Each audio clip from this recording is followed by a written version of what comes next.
Video में हमने entropion complete कर लिया था, तो हम चलते हैं एक्ट्रोपियन की तरफ। एंट्रोपियन में ये हो रहा था कि हमारा आईलिड मार्जिन जो अंदर की तरफ इन्वर्ट कर गया हुआ था। अब एक्ट्रोपियन के केस में आप देख रहे हो कि जो हमारा आईलिड मार्जिन है वो बाहर की तरफ इन्वर्ट कर गया हुआ है। ठीक है, तो अब हम इसकी टाइप्स और कॉजेज वगैरह पढ़ते हैं, फिर आपको ज़्यादा डिटेल में समझ आ जाएगी।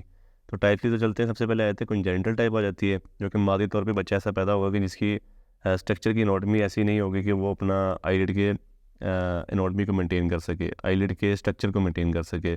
तो वो केसेस एक्टोपियन के देखे जाएंगे बचपन के अंदर ही। तो बचपन में ही सर्जिकल प्रोसीजर होना चाहिए, जो कि बेहतर है। और फिर हम चलते हैं एक्वायर्ड केसेस के अंदर। एक्वायर्ड केसेस में सबसे पहले आता है सिनाइल केस इन्वोल्यूशन, जिसको हम दूसरा नाम कहते हैं। सिनाइल मतलब एज रिलेटेड है, और ये मोस्ट कॉमन टाइप है और लोअर आईलिड को इन्वॉल्व करता है, जैसा कि हमने एंट्रोपियन में पढ़ा था। एक्टोपियन में भी बिल्कुल सेम है, लेकिन कोज की तरफ चलते हैं। कोज डिफरेंट है। जैसा कि हमने पढ़ा था, स्किन का स्ट्रक्चर था, सबसे पहले स्किन आ जाती थी, फिर सबक्यूटेनियस कनेक्टिव टिश्यू आ जाता था, फिर मस्कुलर लेयर आ जाती थी, और बिक्लर सर्कुलर मसल आ जाता था, फिर सब मस्कुलर कनेक्टिव टिश्यू आ जाता था। ठीक है, फिर उसके बाद हमारा टार्सल प्लेट आ रही थी। टार्सल प्लेट के बाद पल्पेब्रल फेशिया आ रहा था। ठीक है, उसके बाद मुलर्स मसल आ रहा था, फिर हमारा लास्ट लेयर आ रही थी मेम्ब्रेनस लेयर कंजक्टिवा। तो ये स्ट्रक्चर में हम डिफरेंस आ रहा है कि जो हम जानते हैं कि जब बूढ़े लोग हो जाते हैं उनका मास गिरना शुरू हो जाता है, मसल गिरने शुरू हो जाते हैं, उनकी वो स्ट्रेंथ ही नहीं रहती, वो स्पासिसिटी नहीं रहती। तो ये केस में बिल्कुल वैसा ही है कि एज रिलेटेड है। एज में जब जाते हैं तो स्किन भी उनकी ड्रॉप आउट होना शुरू हो जाती है, और बिल्कुल मसल अपनी स्ट्रेंथ लूज़ कर जाते हैं, मुलर मसल स्ट्रेंथ लूज़ कर जाते हैं, क्योंकि सिनाइल चेंजेस है, एज रिलेटेड चेंजेस है। ठीक है, फिर ये तीनों चीज़ें एज रिलेटेड है, और जो कनेक्टिव टिश्यू है ये वाले, इनमें ट्रॉफी हो जाती है, एट्रोफी। ठीक है, ये भी अपनी लेक्सिटी लूज़ कर देते हैं, स्ट्रक्चर मेंटेन ही नहीं रहता, तो जो हमारा आईलिड है वो बाहर की तरफ ड्रूप आउट कर जाता है, उसकी स्ट्रक्चर ही नहीं, वो स्ट्रेंथ ही नहीं मेंटेन रहती। ये एट्रोफी होगी, ये सिनेल चेंजेस आ गए। ठीक है, सिर्फ इसके अंदर इतना सा था कि ये चेंजेस आ रही है, जिसकी वजह से हमारा आईलिड बाहर की तरफ इवर्ट कर गया हुआ था। फिर चलते सिकर्टिश है। सिकर्टिश में आपको ऑलरेडी बता चुका, स्कारिंग के रिलेटेड है। अब आप सोच रहे हो कि स्कारिंग होती थी तो बड़ा मांस खींचा जाता था, तो आईलिड जो फ्री मार्जिन थे उनकी तरफ इवर्ट कर जाते थे। लेकिन यहाँ पे जो स्कारिंग हो रही है, वो स्कारिंग इस जगह पे नहीं हो रही। उसके केस में ये था कि जो हमारी स्कारिंग हो रही थी अंदर, यहाँ पे स्कारिंग हो रही थी, इस कंजक्टिवा में स्कारिंग हो रही थी, जिसको हम पल्पेब्रल कंजक्टिवा कहते हैं। यहाँ पे स्कारिंग होगी, तो जाहिर बात है ये सारा मांस को लेके अंदर की तरफ खींचेगा। ठीक है, मांस को लेकर अंदर खींचेगा, ये वाला जो आईलिड मार्जिन है वो अंदर की तरफ इन्वर्ट कर देगा। लेकिन यहाँ पे स्कारिंग इधर नहीं हो रही, स्कारिंग होती है यहाँ पे नीचे वाली स्किन पे हो रही है, यहाँ स्किन पे स्कारिंग हो रही है। ठीक है, बाहर कोई इन्फेक्शन हुआ है, कुछ मसला मसाइल हुआ है, यहाँ पे स्कारिंग हुई है, तो इसने बाहर की तरफ खींचना है। आप लोगों को बताया कि जो स्कारिंग अपनी तरफ मसल्स को खींचती है, बाकी जो स्ट्रक्चर है अराउंड द स्ट्रक्चर है ना, जो अराउंड स्ट्रक्चर है स्कारिंग के, वो अपनी तरफ को खींचता है।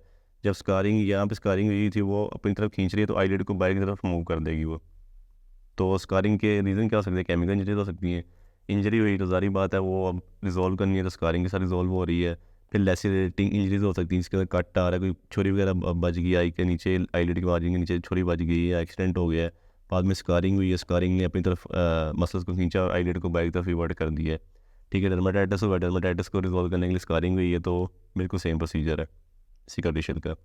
उसके बाद चलते हैं हम पैरालिटिक एक्टोपिन। तो उसमें हमारा आ रहा था स्पास्टिसिटी आ रही थी, यहाँ पे पैरालिसिस हो रही है सेवंथ नर्व पॉलिसी की, जो सेवंथ नर्व हमारे पल्पेब्रल कंजक्टिवा को सपोर्ट कर रही थी, palpebral part of orbicular circular muscle sorry. तो जो उसको सपोर्ट कर रही थी, अब जारी बात है उसकी स्पास्टिसिटी मेंटेन नहीं रहेगी, स्पास्टिसिटी मेंटेन नहीं रहेगी, मसल अपनी स्ट्रेंथ लूज़ कर देगा, स्ट्रेंथ लूज़ करेगा तो आईलिड पहले ऐसे था, वो अब बाई की तरफ ड्रूप आउट हो जाएगा, उसकी स्ट्रेंथ ही नहीं मेंटेन रहेगी। तो इसमें सबसे पहले डायग्नोज जब हमने बनाना है ना, एक तो हम सोच रहे हैं कि पता नहीं क्या रीज़न बन रहा है क्या नहीं बन रहा। सिर्फ अगर आप पैरालिटिक एक्टोपिन बना रहे हो तो ये देख लें लॉस ऑफ नेज़ोलेबियल फोल्ड होगा, फेशियल नर्व पाल्सी हुई है ना, तो बाकी जो फेसिस के जो फंक्शन है, जो सेवन नर्व सपोर्ट कर रही है, तो वो भी नहीं होंगे। आप लोगों को पता है कि आप ये स्माइल है, ठीक है, बंदा कोई हंस रहा है, साइडों पे जो कट आ रहा होता है नोज से लेके लिप्स की तरफ, ठीक है, तो वो नेज़ोलेबियल फोल्ड होता है, वही नहीं फोल्ड पैदा होगा। अगर बंदा हंसेगा, मतलब एक साइड पे उसका आया हुआ है एंट्रोपियन, आया हुआ है एक्टोपियन सॉरी, तो उसका नेज़ोलेबियल फोल्ड, उस साइड का नेज़ोलेबियल फोल्ड भी प्रेजेंट नहीं होगा। तो आपने वहाँ से गेस कर लेना कि ये पैरालिटिक एक्टोपियन है। तो ये सबसे मेन इंपॉर्टेंट था इसका क्लिनिकली। तो फिर हम चलते हैं क्लिनिकल फीचर्स की तरफ। क्लिनिकल फीचर्स क्यों पैदा होंगे ये याद रखना है। आप ये याद रख लोगे तो आप खुद ब खुद ही सारा लिखते जाओगे। सबसे पहले आ जाएगा ये जो बल्बुलर और पल्पेबरल कंजक्टिवा ना वो एक्सपोज हो जाएगा हमारा। कंजक्टिवा भी हमने पढ़ा नहीं है लेकिन पढ़ेंगे। जो हमारा ये वाला कंजक्टिवा होगा ना जो आईलिड के नीचे प्रेजेंट होगा इसको हम कहेंगे पल्पेबरल कंजक्टिवा। ये सारा जो है आईलिड के नीचे जो प्रेजेंट है, जो सामने स्क्लेरा पे कॉर्निया पे प्रेजेंट है उसको हम कहेंगे बल्पेबरल कंजक्टिवा, ठीक है। और जो कॉर्नर्स पे प्रेजेंट होगा ये वाले, ठीक है, उसको हम कहेंगे फोनिकल कंजक्टिवा। ये आपने याद रख लेना, मैं आगे समझाऊंगा ग्रेडिंग ऑफ एक्टोपियन के अंदर, ठीक है। लोअर बल्बुलर कंजक्टिवा एक्सपोज हो जाएगा, पल्पेबरल कंजक्टिवा एक्सपोज हो, जब वो चीज़ें एक्सपोज होंगी तो फिर वो बाहर के इन्वायरमेंट को फेस करेंगी और नॉर्मली जो नहीं करती तो फिर इनका कंजक्टिवाइटिस हो जाएगा, ठीक है।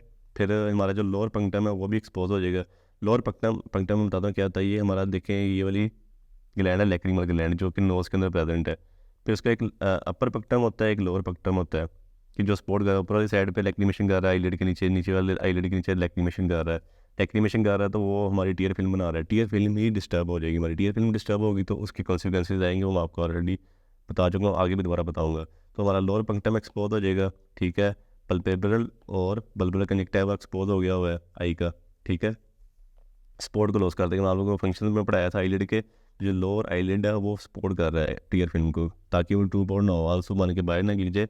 वो साइडों से और नीचे से बिल्कुल कवर करके रखा हुआ है, तो सपोर्ट को लॉस कर देंगे तो उसके सिम्टम्स भी आने शुरू हो जाएंगे। फिर उसके जो डिसएडवांटेजेस आएंगे वो आपको बताता हूँ।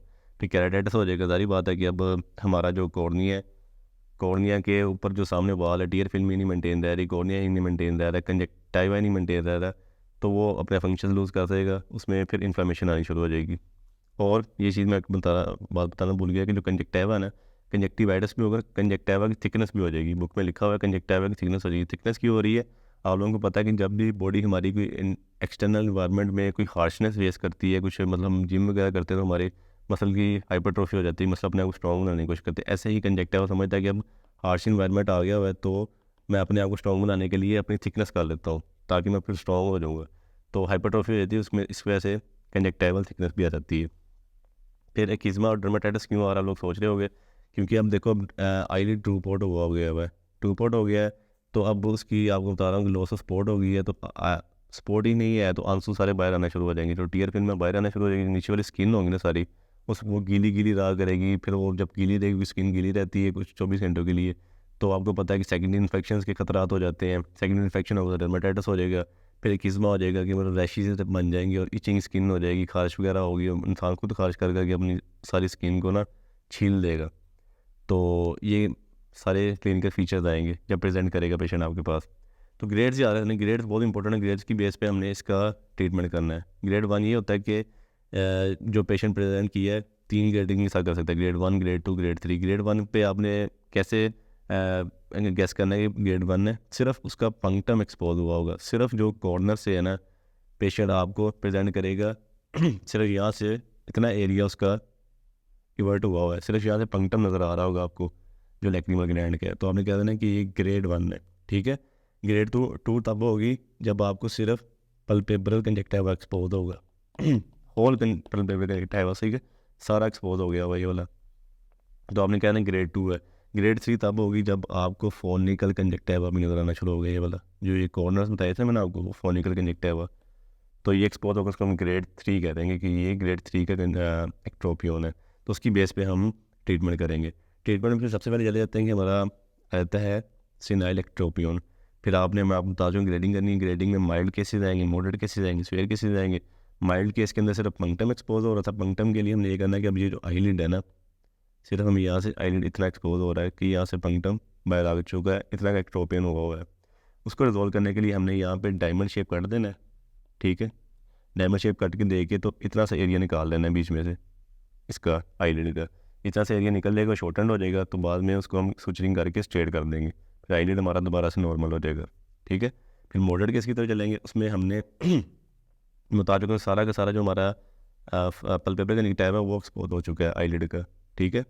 तो अब उसको सारे को ठीक करना है। सारे को ठीक करने के लिए हमने बीच में से एक पेंटागोनल शेप काट देना है ऐसा, ठीक है, और ये इतना एरिया रिमूव कर देना है, और बाकी का जो एरिया इसको दोबारा ज्वाइन करवा देना, नीचे नीचे भी सुचर कर देने और सामने भी सुचर कर देने। ये हमने सिर्फ लेंथ शॉर्ट करनी है, क्योंकि आपको पता है कि एज रिलेटेड डिसऑर्डर है, मसल अपनी स्पास्टिसिटी लूज़ कर चुके हैं, तो हमने सिर्फ स्पास्टिक बनाने के लिए उनकी लेंथ शॉर्ट करनी है ताकि वो शॉर्टन हो जाए और लेंथ मेंटेन हो जाए और दोबारा से वो अपनी शेप में आ जाए आईलिड का जो मार्जिन है। स्फेयर केसेस में ये होगा, स्फेयर केसेस में पढ़ा चुका हूँ कि उसके अंदर आपको फोनिकल कंजक्टिवा ट्रांसफर बहुत डेप्थ तक चला गया होगा, बहुत ज़्यादा ड्रूप आउट हो चुका है, बहुत ज़्यादा बैक तरफ इन्वर्ट कर चुका हुआ है। उसके लिए मैं 2 सर्जरीज करनी पड़ेंगी। अब आप देख लोगे बहुत ज़्यादा इन्वर्ट कर गया हुआ है, ठीक है, तो उसके लिए सबसे पहले हमें एक पेंटागोनल लेटरल साइड पे ना, ये जो लेटरल साइड है ये मीडियल साइड है, ठीक है, यहाँ पे एक पेंटागोनल कट देंगे बड़ा सा, ठीक है, काफ़ी, यहाँ से इतना एरिया ले लो, इतना एरिया कट करके फिर यहाँ पे एक ट्रायंगल कट देंगे ताकि यहाँ से जब हम स्किन को खींच सकें, दोनों कॉर्नर्स को खींच सकें। जैसे फॉक्स प्रोसीजर में मैंने पढ़ा था कि दोनों आइज़ बादामी आइज़ बना देनी है, साइडों से खींच देनी आइज़, ठीक है, जब दोनों तरफ से आइज़ भी खींच देंगे, नीचे से भी एरिया कम कर देंगे, तो आई खुद ब खुद ही जो उसका नीचे वाला लोअर मार्जिन है वो अंदर की तरफ खींचा जाएगा। साइडों से भी खींच दी है, नीचे से लोअर मार्जिन कम कर दी है, तो आई खुद ब खुद ही बिल्कुल ठीक हो जाएगी। और सिकाटिशन में चलते हैं। सिकाटिशन में आपको सबसे पहले पता है कि आपने जो कहीं पे भी स्कारिंग हुई होगी, ठीक है, स्कारिंग हुई है, पहले तो स्कारिंग वाला टिश्यू को रिमूव करना है। स्कारिंग वाला टिश्यू को रिमूव करके उसके बाद उसकी माइल्ड केसेस है जिसके अंदर सिर्फ वो वाला नज़र आ रहा था आपको, पंक्टम नज़र आ रहा था, पंक्टम के नीचे आपने वी कट देना है, ऐसे वी कट दी है, ये पंक्टम था हमारा, ठीक है, पंक्टम के नीचे हमने वी कट देना है, वी कट दे के तो बाद में वाई सुचरिंग करनी है, ऐसे, ये स्किन है ना इसकी ऐसे सुचरिंग कर देनी है, वाई सुचरिंग करनी है। फिर वो सुचरिंग का एक प्रोसीजर है ताकि इसके नीचे स्किन भी कम हो जाती है, खींचा भी जाता है और आपका जो इन्वर्ट कर जाता है आईलिड। फिर जी प्लास्टिक तैयार है मॉडिफाइड में, तो जी प्लास्टिक ये होता है कि अगर आईलिड अब बाहर की तरफ ड्रूप आउट किया हुआ है तो वो यहाँ पे एक ऐसा कट देगा ना जी की तरह का, तो उसकी सुचरिंग करते हैं। ये सारे सर्जिकल प्रोसीजर हैं, जब बंदा सर्जरी में जाता है तो ये चीज़ें तब समझ में आती हैं कि कैसे सुचरिंग करनी है, कैसे एरिया को इवर्ट करना है, इन्वर्ट करना है एक्टोपियन और इंट्रोपियन में, ठीक है। फिर स्फेयर केसेस होंगे, स्फेयर केसेस में आपको पता है कि जब इतनी ज़्यादा स्कारिंग होगी उसको हम ख़त्म ही नहीं कर सकते, तो उस सारे एरिया को रिमूव करके तो स्किन ग्राफ्ट करना है, स्किन कहीं और से उठानी पड़ेगी और वहाँ पे ग्राफ्टिंग करनी है। आपको बता दूँगा स्किन ये सारा जो रिलेशन था ना सिका टिश्यू का स्कारिंग के साथ था। स्किन जो आईलिड के नीचे स्किन है, ये हमारे दोनों आईलिड है, इसके नीचे स्किन है, यहाँ पे कोई स्कारिंग होगी तो ये बाहर की तरफ खींचेगा तो आईलिड पिवट कर जाएगा, ठीक है। तो सिर्फ हमने स्कारिंग को रिमूव करना है किसी तरीके से। फिर हम चलते हैं लास्ट टाइप की तरफ, पैरालिटिक है। तो पैरालिटिक है तो हमने सारा सबसे पहले पैरालिसिस दूर करनी है, तो हमारा प्रोसीजर कंप्लीट हो जाना है। पैरालिसिस के लिए मेडिसिन देंगे, साथ में हम सपोर्टिंग ट्रीटमेंट करेंगे। सपोर्टिंग ट्रीटमेंट में आर्टिफिशियल टीयर देंगे। आप लोगों को पता है कि जो टीयर फिल्म है बहुत इंपॉर्टेंट है, टीयर फिल्म डिस्टर्ब है तो आपको कैटराइटिस, कंजक्टिवाइटिस, ये सारे सिम्टम देखने को मिलेंगे। उससे पेशेंट को बचाने के लिए आर्टिफिशियल टीयर देंगे, लुब्रिकेंट ऑर्मेंट्स, कोई मतलब जो कोई क्रीम्स वगैरह होंगी या ट्यूब्स वगैरह होंगी जो आई को गीला रखें, तो ऐसी कोई दवाइयाँ देंगे, साथ में आर्टिफिशियल टीयर देंगे और फिर टार्सोरेफी भी करेंगे उसकी आइज़ की, क्योंकि हम सर्जिकल प्रोसीजर तो कर नहीं रहे ऑन द स्पॉट। कुछ अगर हम कुछ ऑइंटमेंट्स भी डाल रहे हैं, कुछ टीयर्स भी डाल रहे हैं, वो भी आंखों से बाहर आ जाएंगे, तो टार्सोरेफी भी करनी है। अभी पेशेंट की आई ऐसे थी, ठीक है, ऊपर वाला ठीक था लेकिन नीचे वाला बहुत ज़्यादा इवर्ट कर चुका था। तो हम ये करेंगे कि जो कॉर्नर है ना, ये वाले कॉर्नर्स, इनको सुचर कर देंगे पेशेंट के, उसको हम टार्सोरेफी कहते हैं। जब पेशेंट के कॉर्नर सुचर हो जाएंगे तो वैसे ही उसकी आई कम हो जाएगी, छोटी सी आई अंदर से रह जाएगी, तो खुद ब खुद ही लेंथ खींची जाएगी। फिर बाद में जब आपकी पैरालिसिस सही हो जाएंगे फिर आप इसे सुचर खोल देना, तो आइज़ खुद ब खुद ही करेक्ट हो जाएंगी। और जो सिकाटिशियल था उसके अंदर सर्जिकल प्रोसीजर करना था बचपन में जब बच्चा पैदा होगा।